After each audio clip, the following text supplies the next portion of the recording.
हाथ जोड़कर निवेदन करते हैं कि आज का दिन त्रिजोशी कार्यक्रम का दूसरा दिन है। हम सभी भक्तों को एक सुखद माल प्रदान करें।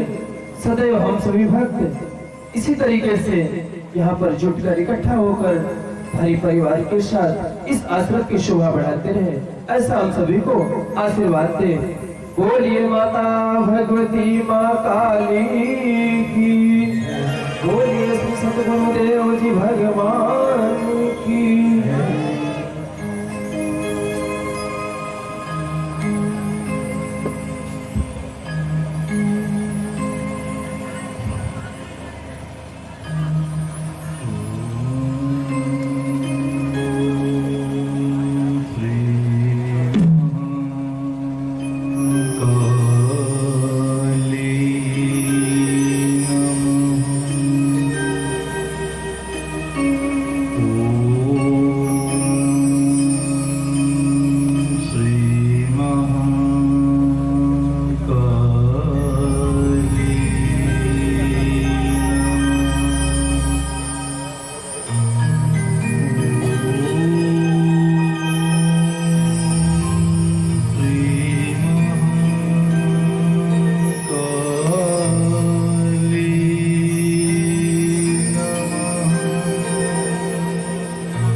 इस त्रिदिवसीय दुख निवारण साधना शिविर के पावन बेला पर उस मां के चरणों में प्रणाम करते हैं जिससे शक्ति पाकर के देवता गण भी ब्रह्मा विष्णु और महेश भी अपने अपने कार्य को सदा संचालित करते हैं। जो जगत की माता है, जगत जननी है, अकारण करुणा बरुणालय कही जाती है, और जो माँ की शरण में आ जाता है, सानिध्य में माँ के आ जाता है, तो उसके सभी प्रकार के दुखों का अंत हो जाता है, क्योंकि वह दुख हारने कही जाती हैं, अर्थात सभी प्रकार के दुखों का अंत करने वाली है, भाव तारिणी है, संकट तारिणी है। और एक बड़ी सुंदर बात है कि जो भी व्यक्ति मां भगवती मां काली के शरण में आ जाता है तो उसके जो दुर्भाग्य के दिन होते हैं वह भी सौभाग्य में बदल जाते हैं। ऐसी मां भगवती जगदम्बा के श्री चरणों में हम सभी भाई बहनों की ओर से कोटि कोटि प्रणाम करते हैं, नमन करते हैं, वंदन करते हैं। और थोड़ा सा ये बोलो क्या सेट कर रहे हो माइक?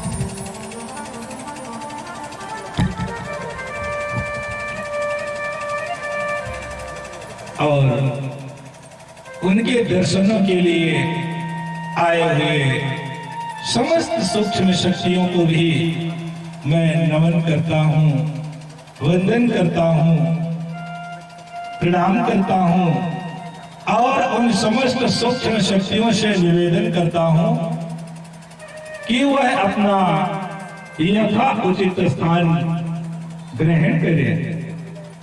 तत्पश्चात अपने व्यस्ततम समय से भी कुछ समय निकालकर आए हुए सभी भक्तों के हृदय रूपी मंदिर में विराजमान मां भगवती मां काली की छवि को देखते हुए भवानी जन सेवा संस्थान की ओर से आप सभी भक्तों का भी स्वागत करता हूं, वंदन करता हूं, आप सभी भक्तों को प्रणाम करता हूं, क्योंकि हमारे धर्म ग्रंथों में महापुरुषों ने चीख चीख करके कहा है कि ईश्वर अंश जीव अविनाशी।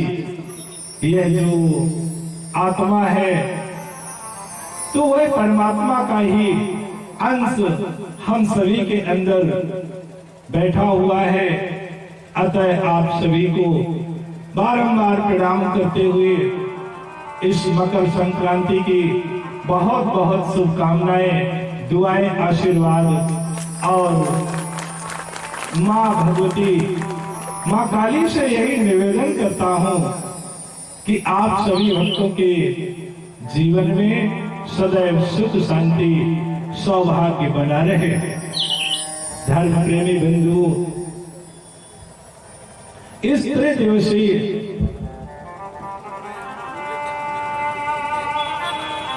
बंद कर दीजिए।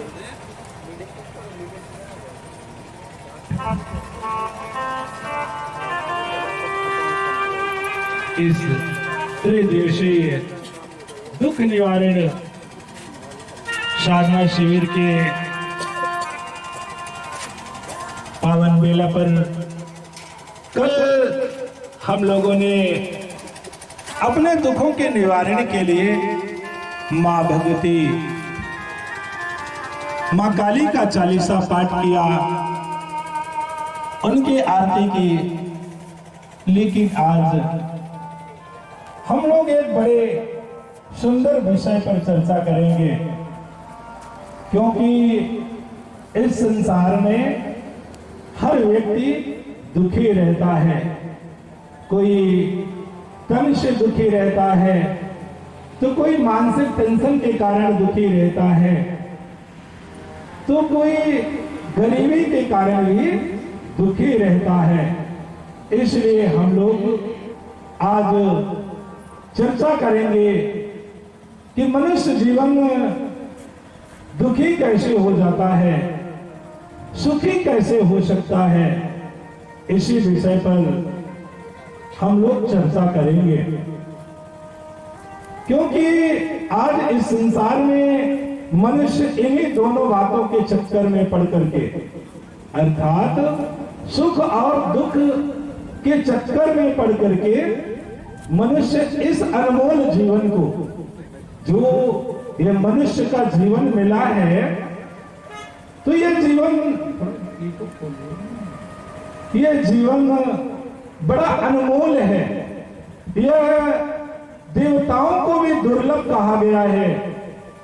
बड़े सौभाग्य से यह मनुष्य का जीवन मिलता है।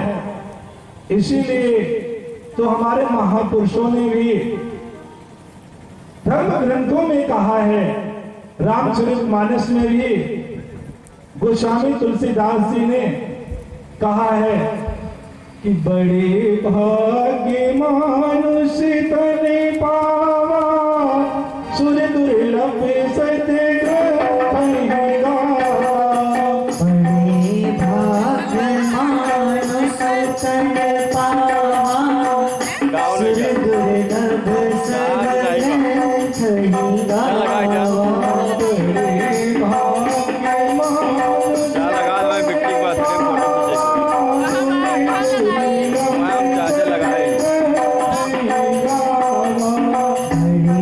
भाग्यमान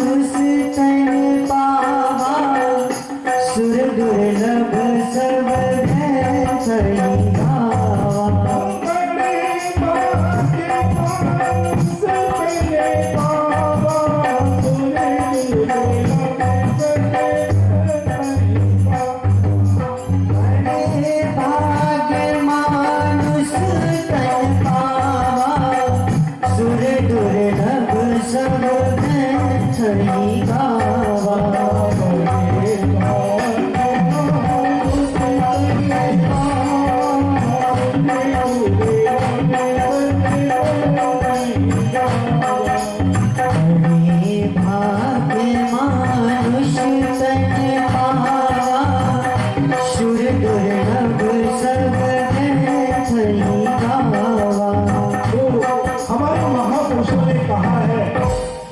मनुष्य का जीवन बड़ा दुर्लभ है, देवताओं को भी दुर्लभ होता है। यह मनुष्य का जीवन बड़े सौभाग्य से मिलता है।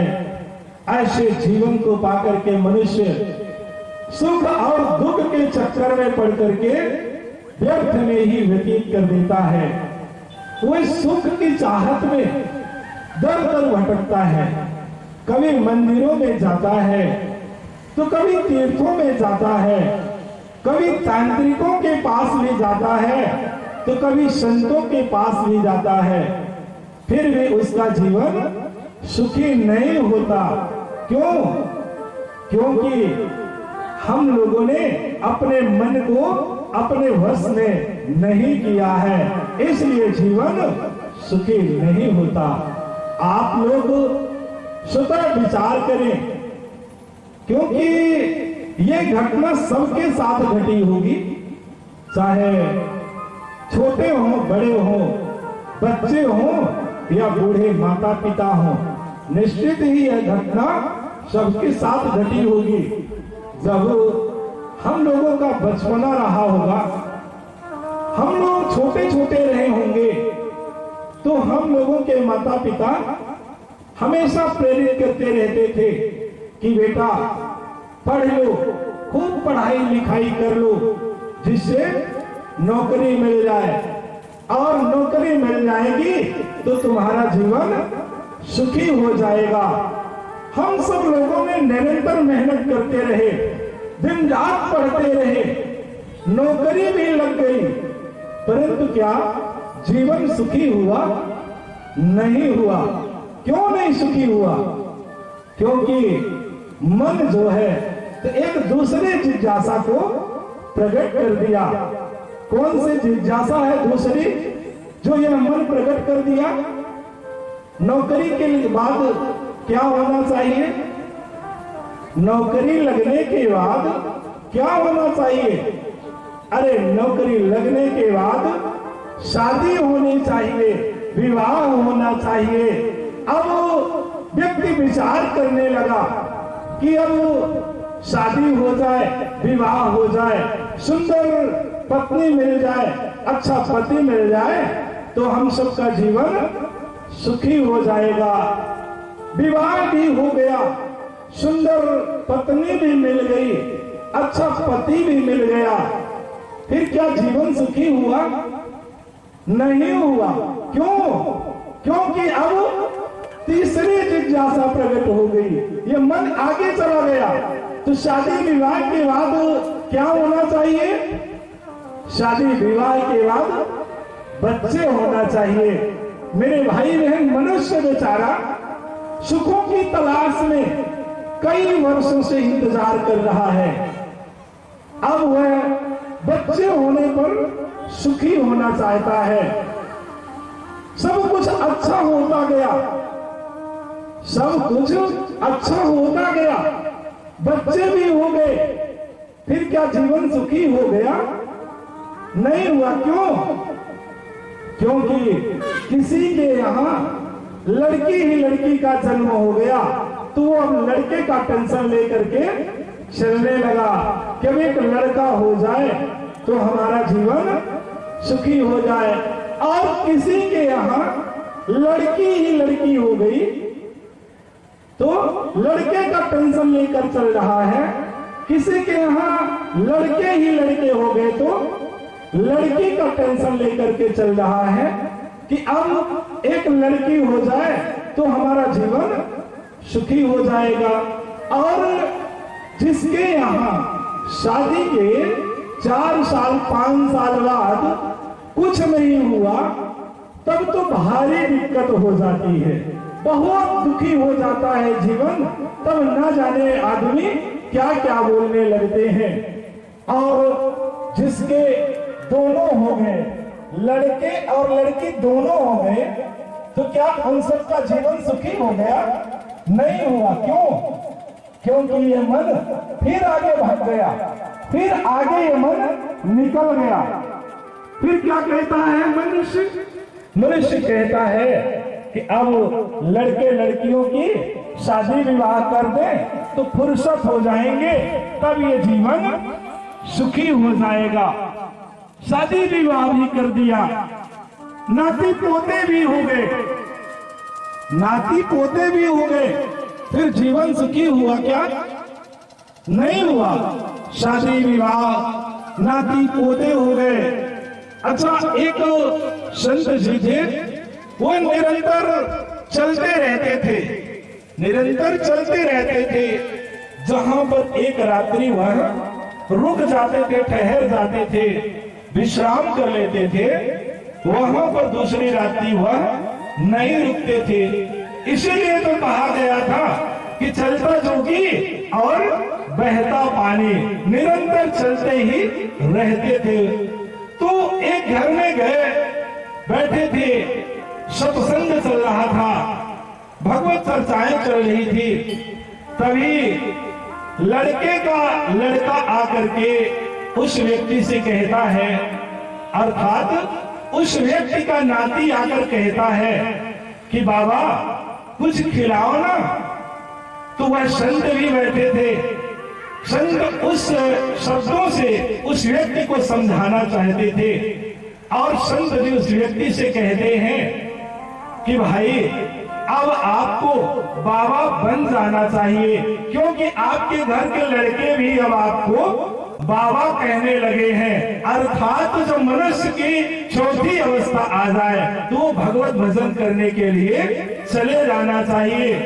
तो आज संत जी उस व्यक्ति से कहते हैं कि अब आपको अगले जन्म की तैयारी कर लेनी चाहिए, क्योंकि आपके घर के लड़के भी अब आपको बाबा कहने लगे हैं, इसलिए आपको बाबा बन जाना चाहिए।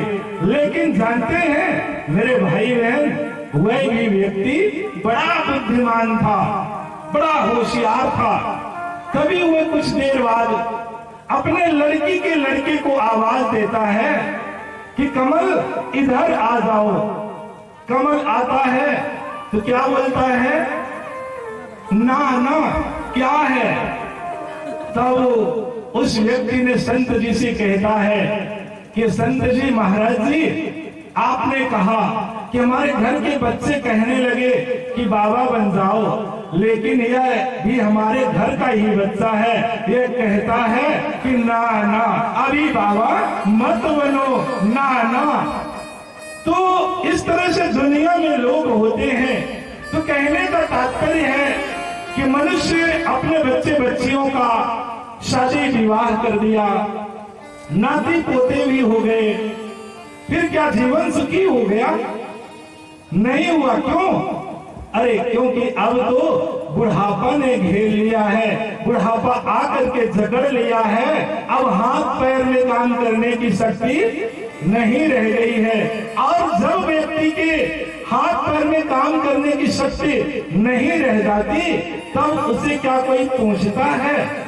अरे निकम्मों को कौन पूछेगा?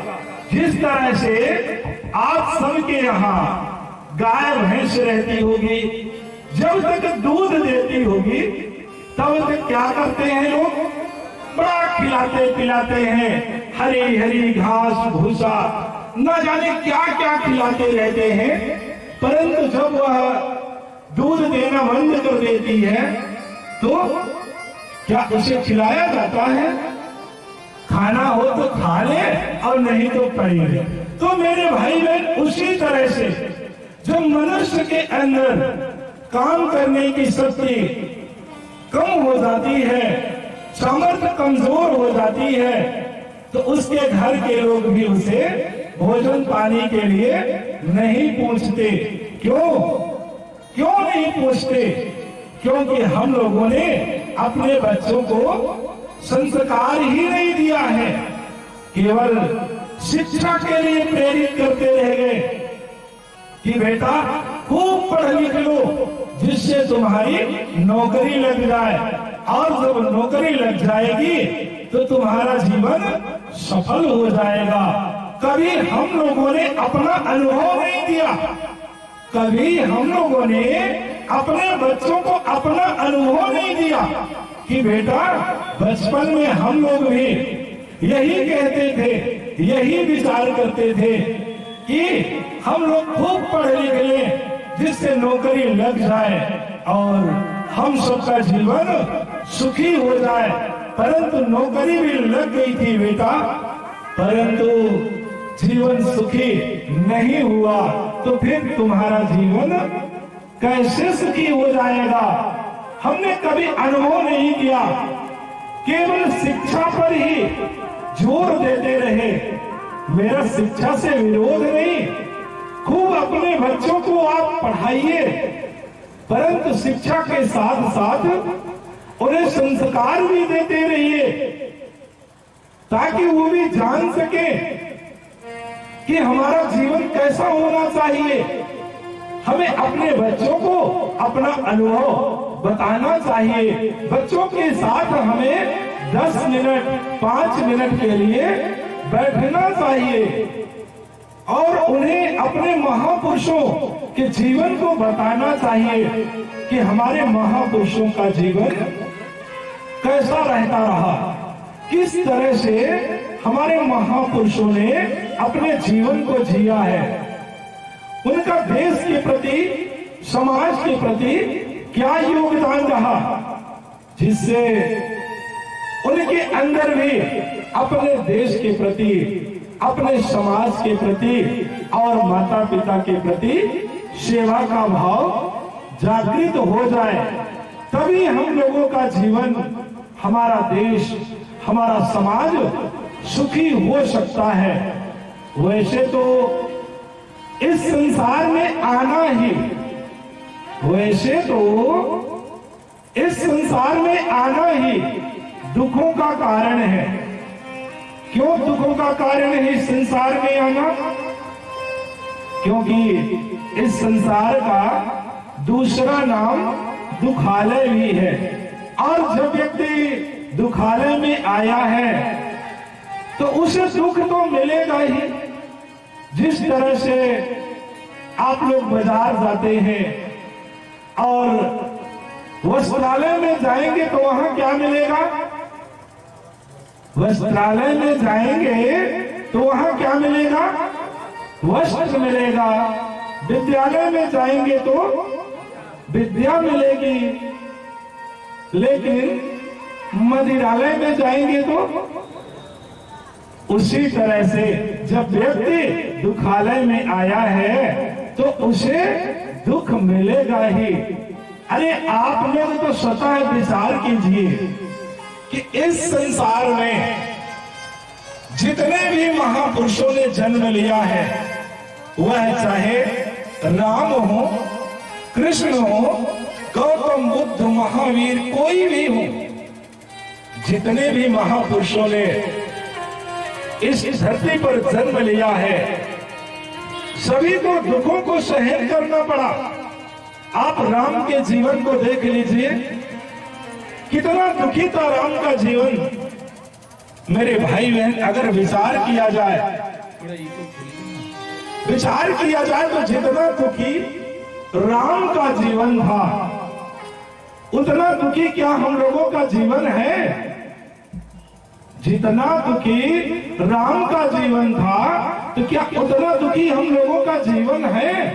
नहीं है। जहां उन्हें बचपन में मारीच स्वभाव जैसे राक्षसों से युद्ध करना पड़ा, युवा हुए तो राज्यपाट छोड़ करके वन में जाना पड़ा, उसमें भी उनकी पत्नी का हरण हो गया।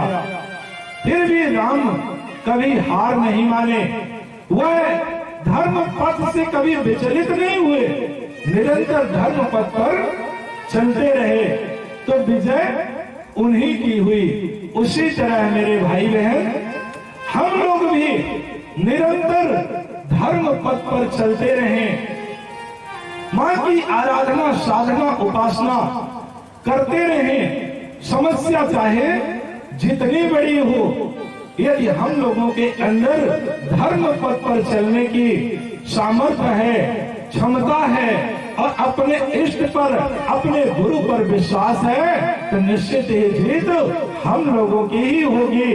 जीत हमारी ही माता अवश्य भगवती मां होगी। काली की, बोलिए श्री सतगुरुदेव जी भगवान की जय। क्योंकि हमारे महापुरुषों ने बार बार यही कहा है कि कर्मों के आधार पर ही मनुष्य को सुख दुख मिलता है, कोई किसी को सुख दुख नहीं देता। हम लोग कहते हैं ना कि फला व्यक्ति ने ऐसा कह दिया तो हमें दुख मिला, हमारा जीवन दुखी हो गया। नहीं, ऐसा नहीं है। यह सभी कर्मों का ही फल है। हम जैसा कर्म करते हैं वैसा हमें फल मिलता है। वह कर्म चाहे इस जीवन के हों या पूर्व जीवन के हों, हमें कर्मों के आधार पर ही सुख दुख मिलता है। क्योंकि देवी भागवत में एक प्रसंग आता है कि जिस समय श्री हरि विष्णु 10,000 वर्षों तक दानवों से युद्ध करते रहे, जिसके कारण वे थक जाते हैं, तो वे एक समतल जमीन पर बैठ करके अपनी गर्दन को टिका कर लेते हैं और जो गर्दन धनुष पर टिका लेते हैं तो उन्हें नींद आ जाती है। जिस तरह से आज समाज में भी कोई व्यक्ति थक जाए, किसी पेड़ की छांव में बैठ जाता है, पेड़ में टिक जाता है तो उसे नींद आ जाती है। उसी तरह से श्री हरि विष्णु जी जब धनुष में अपनी गर्दन टिकाकर बैठ जाते हैं तो उन्हें भी नींद आ जाती है। तो संयोग बस उसी समय इंद्रादि देवताओं ने, ब्रह्मा जी, शंकर जी सभी मिलकर के यज्ञ की तैयारी करते हैं।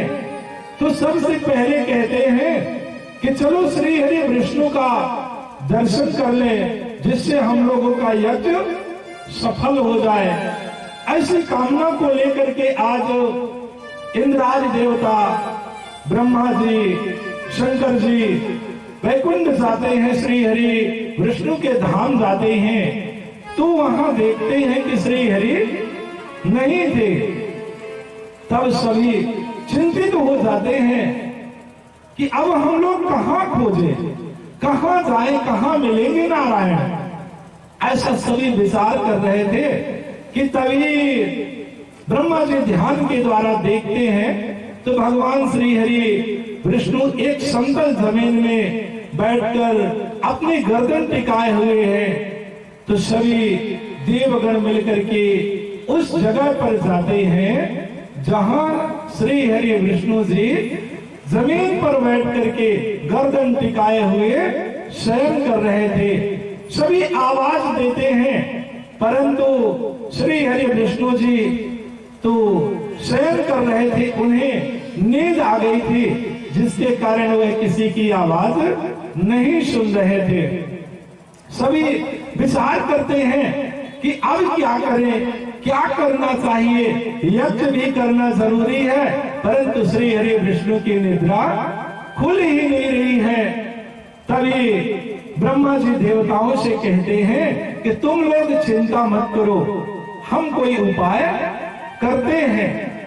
ऐसा कहते हुए आज जगत पिता ब्रह्मा जी दीमक को उत्पन्न करते हैं, दीमक को प्रकट करते हैं और उन दीमकों से कहते हैं कि हे दीमको, तुम लोग धनुष के अग्रभाग को खा जाओ, जिससे धनुष नीचा हो जाएगा और श्री हरि विष्णु की निद्रा भंग हो जाएगी। तब दीमक कहते हैं कि जगत पिता, हम लोग ऐसा क्यों करें, क्यों हम श्री हरि विष्णु की नींद में बाधा डालें। क्योंकि अनेकों धर्म ग्रंथों में अनेकों लोगों के द्वारा कहा गया है कि जो नींद में बाधा डालता है, जो नींद में बाधा डालता है, सत्संग में विघ्न उत्पन्न करता है और पति पत्नी के बीच में झगड़ा करा देता है। कुछ लोग होते हैं ना ऐसे कि कुछ ऐसी बातें कर देते हैं जिससे पति पत्नी के बीच में झगड़ा शुरू हो जाता है। झगड़ा ही नहीं, महाभारत शुरू हो जाता है। अच्छा, पति पत्नी का झगड़ा भी बड़ा विचित्र होता है, अद्भुत होता है पति पत्नी का झगड़ा। एक बार की गाथा है, घटना है। एक संत जी चतुर्मासा करने के लिए कहीं गए हुए थे, तो रात्रि में विश्राम जहां करते थे वहीं पर बगल में पति पत्नी साथ में रहते थे। संत जी अपनी साधना उपासना करते हुए समय गुजार रहे थे, व्यतीत कर रहे थे कि एक दिन रात्रि में 10 बजे के लगभग दोनों पति पत्नी के बीच में विवाद शुरू होता है और विवाद शांत होने का नाम ही नहीं ले रहा था। वो बढ़ता ही चला जा रहा था, बढ़ता ही चला जा रहा था कि रात्रि 2 बजे के लगभग लड़ते लड़ते वह अंदर से बाहर आ जाते हैं, आंगन में आ जाते हैं और जोर जोर से अब लड़ने लगते हैं। तो सभी लोग इकट्ठा हो जाते हैं। संत जी अपने कमरे से निकल करके बाहर आते हैं, देखते हैं कि लोगों की भीड़ लगी हुई है। पति पत्नी का झगड़ा भी लंबा चल रहा है, परंतु कोई किसी को समझा नहीं रहा है। आप लोगों ने भी देखा होगा कि जब बीच में झगड़ा होता है तो लोग देखते हैं परंतु बोलते नहीं हैं, कहते हैं कि आपसी मैटर है। सभी लोग वहां भी यही कर रहे थे कि आपसी मैटर है, लेकिन संत जी से रहा नहीं गया, संत जी से रहा नहीं गया। तो संत जी कहते हैं कि भाई तुम लोग इतनी रात क्यों लड़ रहे हो, कारण क्या है? तभी पत्नी कहती है कि महाराज क्या बताएं, हम इनको बड़ी देर से कह रहे हैं, ये 10 बजे से झगड़ा चल रहा है, अभी नहीं चला, 10 बजे से झगड़ा चल रहा है। क्यों झगड़ा चल रहा महाराज जी? जानते हैं ये हमारी बात नहीं मानते हैं। संत जी कहते हैं कि भाई आपस में समझ लो, काहे के लिए विवाद कर रहे हो, किस लिए विवाद कर रहे हो? तभी वह व्यक्ति कहता है कि महाराज जी आप लोग कहते हैं कि हमेशा पत्नी को पति की बात मानना चाहिए, हमेशा पत्नी को पति की बात मानना चाहिए, लेकिन ये तो हमारी बातें सुनने के लिए तैयार नहीं है। तब संत जी कहते हैं कि भाई बात कौन सी है जो एक दूसरे की सुनने के लिए तैयार नहीं है? तभी पति कहता है कि महाराज जी मैं कहता हूं कि मेरा बेटा डॉक्टर बनेगा, लेकिन ये कहती है कि मेरा बेटा मास्टर बनेगा। इसी बात को लेकर के 10 बजे से झगड़ा चल रहा है और रात्रि में 2 बज गए, पर अभी तक निर्णय नहीं हुआ। तभी संत जी कहते हैं कि भाई इसमें लड़ने की क्या बात है, जरूरत ही क्या है लड़ने की? पहले उस बच्चे को बुलाया जाए, बुलाकर पूछ लीजिए कि वो बच्चा बनना क्या चाहता है, डॉक्टर बनना चाहता है कि मास्टर बनना चाहता है। ऐसा सुनते ही जिसे देख करके देवता का सभी घबरा जाते हैं, कांपने लगते हैं, चीखने चिल्लाने लगते हैं कि थोड़ी देर बाद अंधकार दूर होता है, हवाएं चलना बंद होती है, तो देखते हैं कि श्री हरि विष्णु का सिर कहीं कट करके चला गया है, वह तो केवल गर्दन से नीचे का ही भाग बैठा हुआ है। तो जिसे देख करके आज सभी देवतागण रोने लगते हैं, चिल्लाने लगते हैं, चीखने लगते हैं और कहते हैं कि हा देव यह क्या हो गया, हम लोग क्या करेंगे, कैसे रहेंगे, कहां जाएंगे? तभी देव गुरु बृहस्पति कहते हैं कि देवताओं तुम लोग धैर्य धारण करो, धीरज रखो, क्योंकि जब व्यक्ति धीरज खो देता है, रोने लगता है, तो उसकी सोचने विचारने की क्षमता कमजोर हो जाती है, बुद्धि उसकी कम हो जाती है। इसलिए तुम लोग धैर्य धारण करो, यह सब कर्मों का फल है।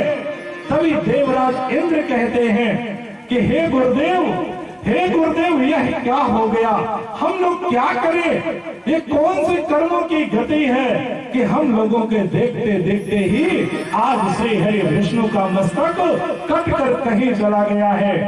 तभी जगत पिता ब्रह्मा जी कहते हैं कि हे देवताओं, हे देवराज इंद्र, यह कर्मों का फल है, कर्मों के फल को तो सभी को भोगना पड़ता है, वह चाहे देवता हो और चाहे मनुष्य हो, कर्मों के आधार पर ही उसे सुख दुख मिलता है। हे देवराज, एक बार कर्मों के कारण ही भगवान शंकर ने मेरा सिर काट दिया था, कर्मों के कारण ही भगवान शंकर को भी दुखों का सामना करना पड़ा और कर्मों के कारण ही श्री हरि विष्णु को नर रूप धारण करके धरती पर आना पड़ा और नाना प्रकार के दुखों को सहन करना पड़ा।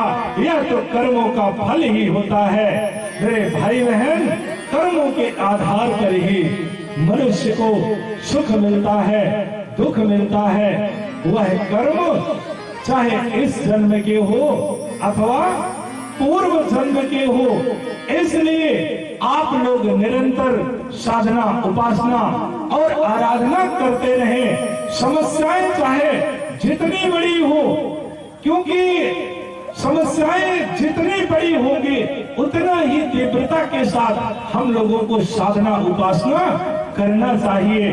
तो यदि हम लोग निश्चित ही माँ की साधना, उपासना और आराधना करते रहें तो हम लोगों के दुखों का एक दिन अंत अवश्य हो जाएगा, अवश्य हो जाएगा।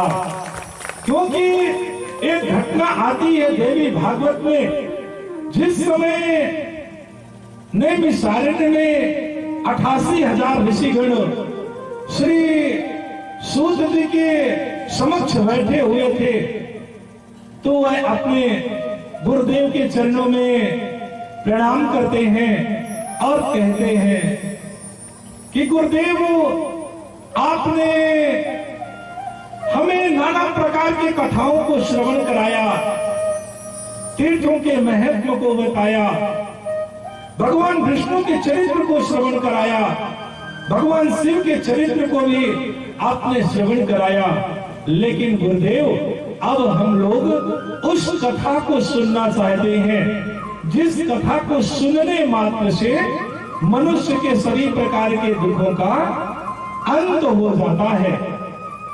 तो गुरुदेव आप कृपा करें, क्योंकि कलयुग आ रहा है और कलयुग में कर्म के प्रभाव से निश्चरों की संख्या, असुरों की संख्या, भूत प्रेतों की संख्या बढ़ जाएगी, जिसके कारण मनुष्य का जीवन दुखी हो जाएगा।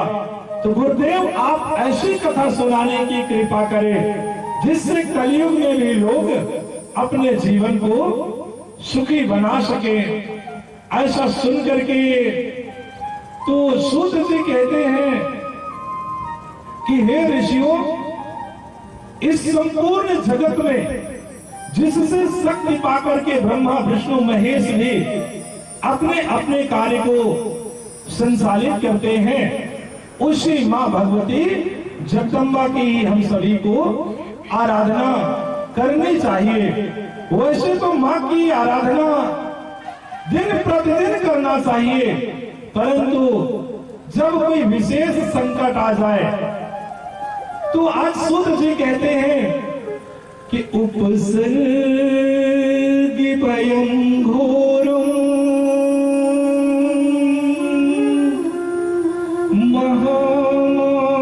महामारी समुद्भवम् उद्दीपातानि खिल याति हन्ति श्रवण मात्रतः। जब बाढ़ आ जाए, बरसात ना हो रही हो या खूब बारिश हो रही हो अथवा महामारी फैल गई हो, जैसे आज कोरोना काल चल रहा है, यह भी तो एक महामारी है, तो महामारी फैल गई हो, ऐसी स्थिति में मां भगवती जगदम्बा की ही आराधना करनी चाहिए। मेरे भाई बहन, आज सूत्र जी यहीं पर नहीं रुकते हैं, वह और आगे कहते हैं कि हे ऋषियों, बालगृह कृतम यज्ञभूत प्रेत कृतम भयम,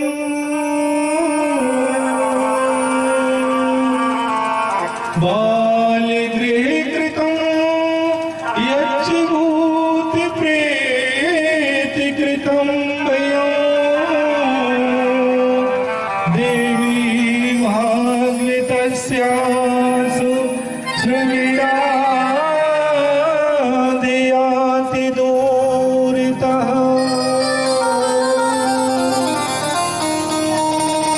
किसी को ग्रह दोष हो, वास्तु दोष हो, अथवा व्यक्ति भूत प्रेत के कारण दुखी हो, किसी ने कुछ करा दिया हो, है ऋषियों, ऐसी स्थिति में देवी भागवत शास्त्रवणात् याति दूरतः, केवल माँ की कथा को सुनने मात्र से यह सभी प्रकार के दुखों का अंत हो जाता है। और आज सूत्र जी कहते हैं कि हे ऋषियों, अपुत्रो लभते पुत्रम दरिद्रो धनवान भवेत्, रोगी रोगात् प्रमुच्येत श्रुत्वा भागवतामृतम्। अपुत्रो लभते पुत्रम, जिसके पुत्र नहीं, संतान नहीं है, उसे पुत्र की प्राप्ति हो जाती है। दरिद्रो धनवान भवेत्, जो गरीब है, जो निर्धन है, उसे सर्व सुख मिल जाता है, वह धनवान हो जाता है।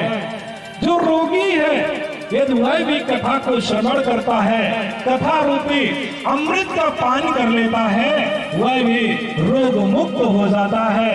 इसलिए हे ऋषियों, हर समय मां भगवती जगदम्बा की ही आराधना करनी चाहिए।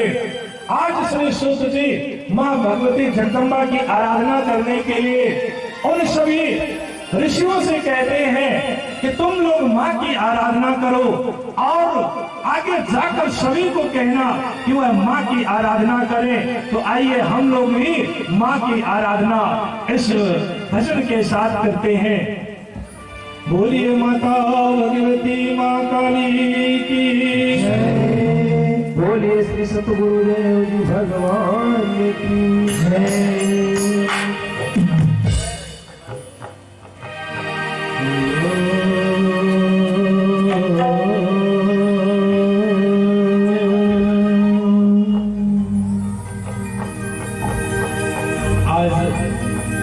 माँ का धाम सजाया गया है, बड़ा सुंदर, बड़ा सुहाना लग रहा है। तो आइए हम लोग सभी माँ के जय घोष के साथ कहना चाहते हैं कि मैं आऊं तोरी मैया, हे काली मैया, मैं आऊं तोरी मैया, हे काली मैया, मैं आऊं तोरी बढ़िया है काली मैया, तोरी बढ़िया है काली मैया, तोरी बढ़िया है काली मैया।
दुखियों का सहारा है, दरबार तेरा मैया, दरबार तेरा मैया, जन्नत का नजारा है, दरबार तेरा मैया, जन्नत का नजारा है।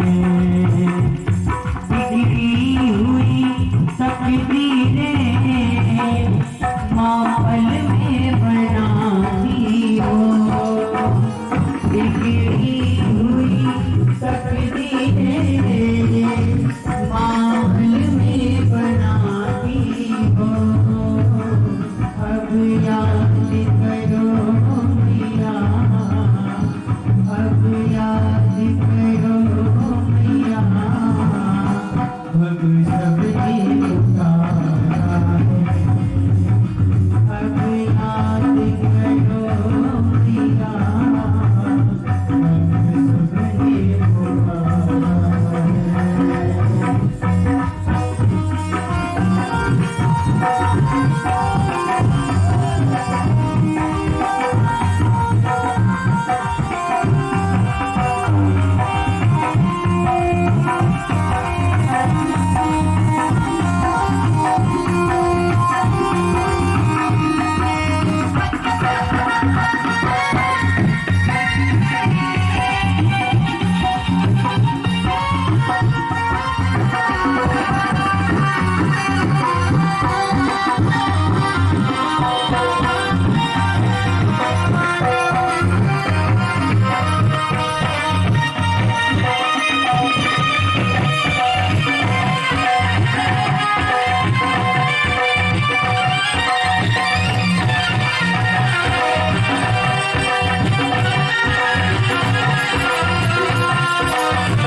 बिगड़ी हुई तकदीरें माहौल में बनाती हो, बिगड़ी हुई तकदीरें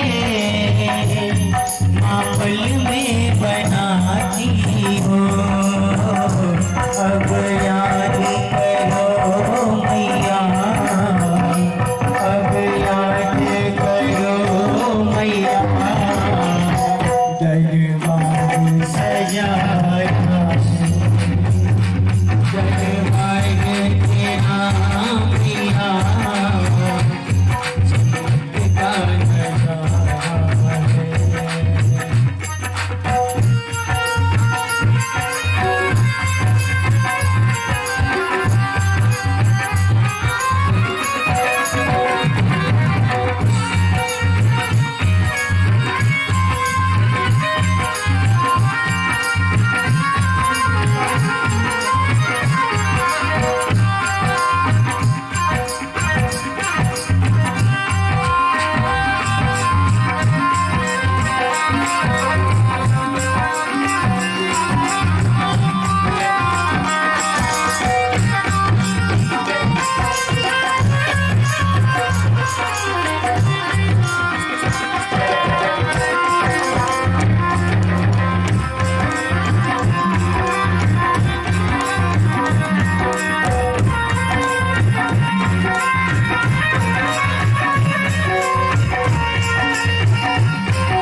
कहेंगे मेरे साथ में सीधे सीधे हाथ खड़े करेंगे सभी लोग।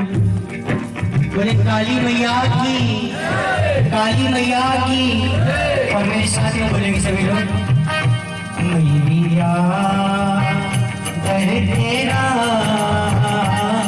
जन्नत का नजारा, मैया घर तेरा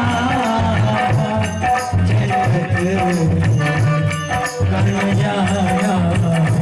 तू ही घर की सभी के माँ भंडारी, तू ही घर की सभी के माँ भंडारी। तेरा नूर है चांद सितारों में, तेरा नूर है चांद सितारों में।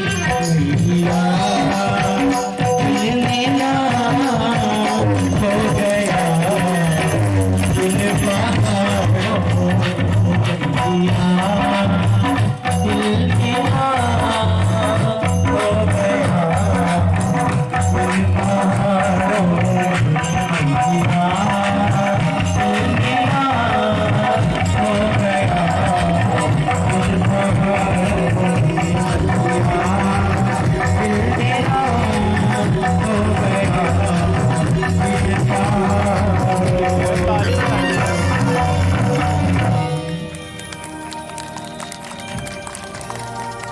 बोलिए माता भगवती माँ काली की गणवारा धाम की। आइए इन्हीं भजनों के साथ आगे चलते हैं हम लोग, और हम सभी माँ को एक साथ पुकारते हैं और माँ से कहते हैं कि मैया हम सभी भक्तों के जीवन में सदैव सुख शांति समृद्धि बनी रहे। ऐसे भाव को लेकर कहना चाहते हैं कि सब मिले माँ को पुकारे, कि जीवन अपना सुख में बना ले। अरे सब मिले माँ को पुकारे, कि जीवन अपना सुख में बना ले। सब मिल माँ को पुकारे, जीवन अपना शुभ बना ले। सबको मिले माँ को पुकारे, कि जीवन अपना सुख में बना ले। सब मिल माँ को पुकारे, जीवन अपना सुगम बना ले।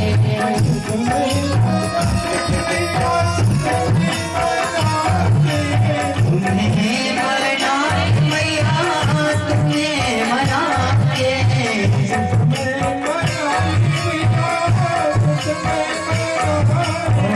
सुगम बना ले मैया, सुगम बना ले।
सुगम बना ले।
सब मिल माँ को मना ले, जीवन अपना सुगम बना ले।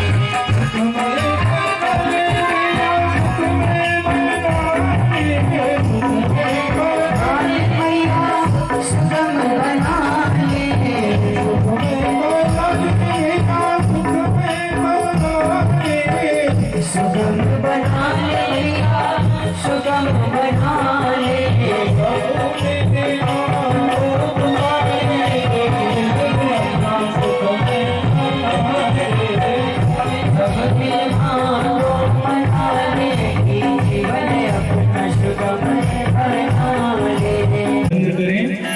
और माँ भगवती का ध्यान करते हुए ओम का सभी 5 बार उच्चारण करेंगे।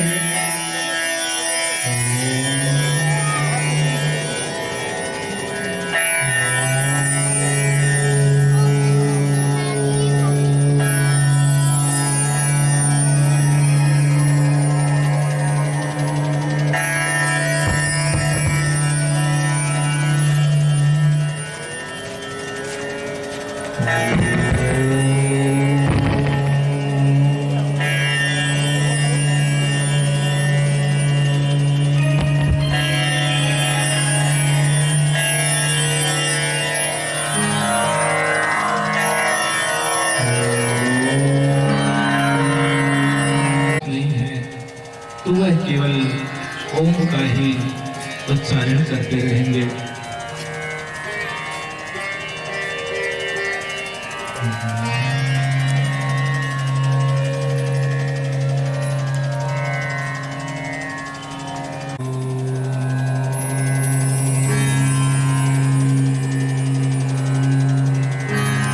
चेहरे पर लगाएं।